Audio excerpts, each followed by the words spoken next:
Ingeniero Berna, tiene la palabra. Gracias, presidente. Estamos debatiendo el dictamen de mayoría de los proyectos de ley que han presentado diversos senadores y el que ha venido en revisión de la Cámara de Diputados con respecto a establecer un mínimo jubilatorio que sea el 82% del salario mínimo vital y móvil. Como no pertenezco al bloque del Frente para la Victoria, lo primero que creo que vale la pena hacer es reconocerle al gobierno del doctor Kirchner, al gobierno de la presidenta Cristina Fernández, lo que ha hecho por los jubilados. Ha aumentado los saberes previsionales, acá se dijo, en agosto del 2002 la mínima era de 200 pesos, en julio del 2003 se elevó a 220, en enero del 2004 a 240, en junio del 2004 a 260, en septiembre del 2004 a 308, en junio del 2005 a 350, en septiembre del 2005 a 390, en junio del 2006 a 470, en enero del 2007 a 530, en septiembre del 2007 a 596, en marzo del 2008 a 655, en julio del 2008 a 700 y luego, con la aplicación de la ley que votó el Congreso, se llevó en marzo del 2009 a 770, en septiembre del 2009 a 827, en marzo del 2010 a 895 y en septiembre del 2009 a 1046. O sea que ha habido un crecimiento de los saberes. Se votó además durante el año 2008, la presidenta era la doctora Cristina Fernández, la ley 26.417 que establece la movilidad de marzo y de septiembre, pero que no resolvió la desconexión entre el haber mínimo previsional y el salario mínimo. Hubo además la ley que determinó la estatización de las AFJP, que permitió la creación del SIPA, del Sistema Integrado Previsional Argentino, y fijó la creación del Fondo de Garantía de Sustentabilidad integrado por el traspaso del dinero que tenía las AFJP, además de los aportes que por disposiciones anteriores se había obligado a hacer a aquellos que no pertenecían al sistema de las AFJP. Se aumentó la cantidad de jubilaciones. Con la ley que sacó el Congreso de la Nación se aprobó una moratoria. Quienes entonces éramos gobernadores firmamos convenio con el doctor Kirchner y pudimos en nuestras provincias tener oficinas donde, conectados en red con ANSES y haciendo desde las provincias los aportes de los 2 primeros años que había que hacer para entrar a la moratoria, pudimos jubilar a mucha gente que, como han dicho varios señores senadores, trabajaron toda su vida en actividades que no son en blanco. Los hacheros de mi provincia, los puesteros de mi provincia, generalmente trabajan y al final de su vida útil deben ser sostenidos por sus hijos. Y como dijo la senadora Monjau, cuando un padre ayuda al hijo, ríen el padre y el hijo, pero cuando el hijo ayuda al padre, lloran el padre y el hijo. Creo que el hecho de permitir estas jubilaciones no resolvió el problema de cuál es el haber mínimo de la jubilación. Hoy los jubilados, con lo que ganan de mínima, con los 1.040 pesos, no pueden pagar los alimentos, no pueden pagar los medicamentos y no pueden pagar los servicios. Yo creo que es bueno que por ahí demos alguna precisión de cuáles son los recursos que tiene la Seguridad Social. Porque, como explicaba uno de los senadores preopinantes, no son solo las contribuciones y los aportes patronales y al trabajo, sino que hay mucho de aporte a través de impuestos. Yo les recuerdo a los señores senadores que los recursos tributarios que hoy se le pagan al CIPA. Por la Ley 24699, su artículo 5º, inciso A, se dispone el pago de 120 millones anuales.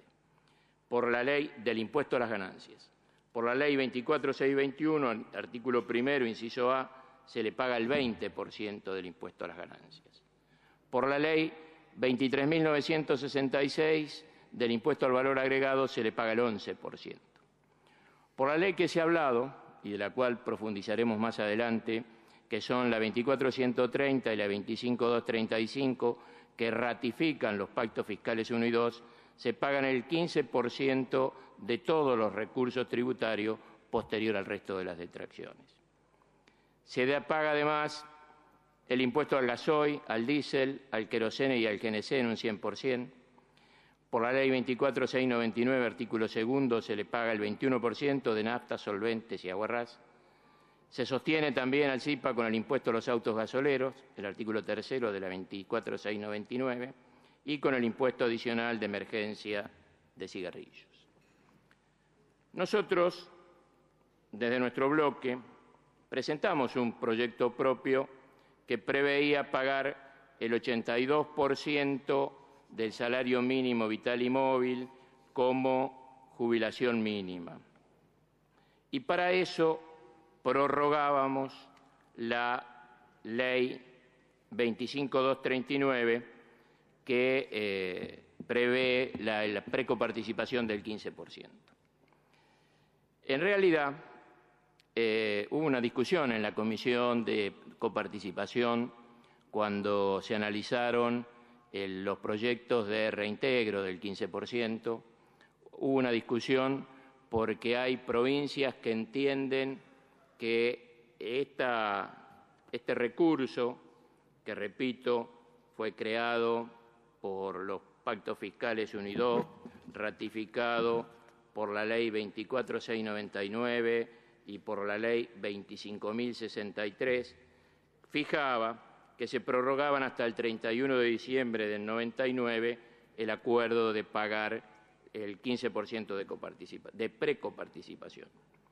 En la Ley 25235 se prorrogó la masa de impuestos y finalmente en la 25239 lo que estaba prorrogado por la 2563 y la 24669 se prorrogó hasta el 31 de diciembre del año 2001. Por la 25.400, lo que vencía en el 2001 se prorrogó hasta el 31 de diciembre de 2005, aclarándose que el artículo de la 25239, es decir, la precoparticipación, se lo hacía conforme al artículo 75, inciso 3 de la Constitución Nacional. Y finalmente se prorrogó por la Ley 26.078 del presupuesto del año 2006, 5 años, es decir, hasta final de este año, lo establecido en ese artículo. Y aclaro esto porque cuando se discutió en la Comisión de Coparticipación, hay provincias que han demandado al Estado Nacional, porque entienden que esta prórroga no es legal, es inconstitucional, porque se trata de una prórroga de un pacto federal y requiere del acuerdo previo de las provincias. Y hay provincias que no adhirieron a este acuerdo, sobre todo a la prórroga que fijó la Ley de Presupuesto del año 2006. En esa discusión hubo senadores del Frente para la Victoria que sostuvieron que esta prórroga no era necesaria. Es más, cuando discutimos, dijeron que era habitual que quienes no somos abogados de profesión no leamos toda la Constitución. Por eso nos acusaban de que no conocíamos la constitucionalidad de la norma y que no era necesario la prórroga. Yo hace unos días le recordaba a mi amigo, el presidente de la Comisión de Asuntos Constitucionales, que evidentemente el ministro Vudú es como yo, tampoco es abogado y tampoco ha leído la Constitución porque él mandó como proyecto de ley en la Ley de Presupuesto el artículo 29 que prevé la prórroga del 15% de precoparticipación. Es decir, el ministro reconoce que es necesario prorrogar el recurso para el sistema de jubilaciones y pensiones. Claro, tiene el argumento, mi amigo, el presidente de la Comisión de Constitucionales, de decir que Vudú tampoco es abogado y por lo tanto por eso lo mandó. Pero quien firma la elevación del presupuesto sí es abogada y presidió por años la Comisión de Asuntos Constitucionales. Así que no me cabe duda de que tengo razón cuando planteo que es necesario discutir la prórroga de esta asignación. Lo que sí no coincido, y esto lo planteábamos en nuestro proyecto de ley, con la redacción que proponen en el presupuesto. Y lo digo porque hay que aclarar, para evitar la discusión que se ha dado, si se trata de un acuerdo federal, en cuyo caso habrá que invitar a las provincias a adherir, o si se trata de una asignación específica, en cuyo caso hay que determinar con precisión de que se hace en el marco del artículo 75, inciso 3 de la Constitución Nacional, fijándose que el valor es el 15% y que el plazo es el que se discuta en el Congreso, que en principio la propuesta del Poder Ejecutivo es por 5 años. Por eso nosotros cuando hablábamos de la prórroga de esta asignación específica, proponíamos un artículo específico que decía: en el marco de las atribuciones establecidas en el artículo 75, inciso 3 de la Constitución Nacional, fíjase como asignación específica la establecida en el inciso A de la cláusula primera del acuerdo entre el Gobierno Nacional y los gobiernos provinciales, ratificado por la Ley 24.130 y sus modificaciones desde el 1 de enero del 2011 hasta el periodo, nosotros proponíamos hasta el 31 de diciembre del 2013. Y precisábamos que el 15% para solventar el financiamiento del Sistema Integrado Previsional Argentino, porque si no, es habitual que los ministros de Economía pongan el 15% en las aplicaciones financieras, no entre los recursos tributarios, y esto le permite pagar otros gastos como son los déficits de la Caja Militar y la Caja de la Policía Federal, que en mi concepto deben ser pagados con fondos del Tesoro Nacional.